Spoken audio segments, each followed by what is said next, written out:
പൂർണ്ണമായും കാട്ടിലേക്ക് വിദൂരയിലേക്ക് കാട്ടുകൊമ്പൻ മടങ്ങിയിരിക്കുന്നു. പിന്നാലെ കൃത്യമായി വെളിച്ചം ഉൾപ്പെടെ അടിച്ചുകൊണ്ട് കൃത്യമായ ദിശയിൽ അതിന് പിന്നാലെ തന്നെ ഈ ഫോറസ്റ്റ് ഉദ്യോഗസ്ഥർ പിറകെ തന്നെ ആനയെ നയിച്ചുകൊണ്ട് കൂടെ പോകുന്നതും ആനയ്ക്ക് പിന്നാലെ പോകുന്നതും നമ്മൾ ഇപ്പോൾ കണ്ടുകൊണ്ടിരിക്കുകയാണ്. ഒരു അർദ്ധരാത്രി മുതൽ മറ്റൊരു രാത്രി വരെ നീണ്ട ആശങ്കയ്ക്കാണ് വിരാമമായത്. ആശ്വാസത്തിന്റെ രാത്രിയാണ് ഉറങ്ങാട്ടിരിക്കുക, ആശ്വാസത്തിന്റെ ദിനമാണ് നാട്ടിന് എന്നുള്ളത് തന്നെയാണ്.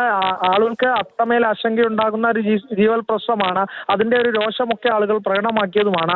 രാവിലെ തന്നെ ഉച്ചയോടുകൂടി തന്നെ ഈ രക്ഷാപ്രവർത്തനം ആരംഭിക്കേണ്ടതുമായി. പക്ഷേ കൃത്യമായി ഉറപ്പ്, ശാശ്വതമായ പരിഹാരം എന്ന ചോദ്യം അവിടെ അവശേഷിക്കുകയാണ്. എല്ലാ വനമേഖലയുമായി ബന്ധപ്പെട്ട വനജീവിയുമായി ബന്ധപ്പെട്ട പ്രശ്നങ്ങളും ഒരു രോഷമുള്ള നാട്ടിൽ അത്തരത്തിലുള്ള ഉറപ്പിനായ ഒരു വാശി അവിടെ കാണിക്കുകയുണ്ടായി. അത്തരത്തിൽ ഉറപ്പ് നേടിയെടുക്കേണ്ട ഒരു ആവശ്യം അവർ ഉന്നയിക്കുകയുണ്ടായി. അങ്ങനെ അവരുടെ ധാരണകളും അവരുടെ തീരുമാനങ്ങളും അംഗീകരിച്ചുകൊണ്ടാണ് ഇത്തരത്തിൽ ഒരു ദൗത്യം തുടങ്ങിയത്. ഏറെ വൈകിയാണ് ഈ ദൗത്യം തുടങ്ങിയത്.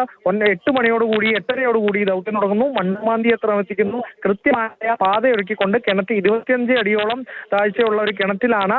അവിടെയുള്ള ഭൂപ്രകൃതി വെല്ലുവിളിയായിരുന്നു. പക്ഷേ ആ അവശതയുണ്ടോ എന്നുള്ള ചോദ്യമാണ് അവിടെ ഏറ്റവും നിലനിന്നത്. പക്ഷേ ഈ രക്ഷാപ്രവർത്തനം തുടങ്ങിയത് മുതൽ തന്നെ വലിയ രീതിയിൽ ഊർജം പ്രകടിപ്പിച്ച, ഉത്സാഹം കാണിച്ച, ശക്തിയോടെ താഴ്ചയുള്ള കിണറ്റിൽ 21 മണിക്കൂറിലധികം സമയം പെട്ടുപോയിട്ടുള്ള കാട്ടുകൊമ്പനെ, കുട്ടിക്കൊമ്പനെ ഇപ്പോൾ തിരികെ കാട് കയറ്റിയിരിക്കുന്നു. ഏറ്റവും സന്തോഷമുള്ള, ആശ്വാസം നൽകുന്ന വാർത്തയാണ് ഉറങ്ങാട്ടിരിയിൽ നിന്നും അരുൺ അമൃതനാഥ് പങ്കുവയ്ക്കുന്നത്.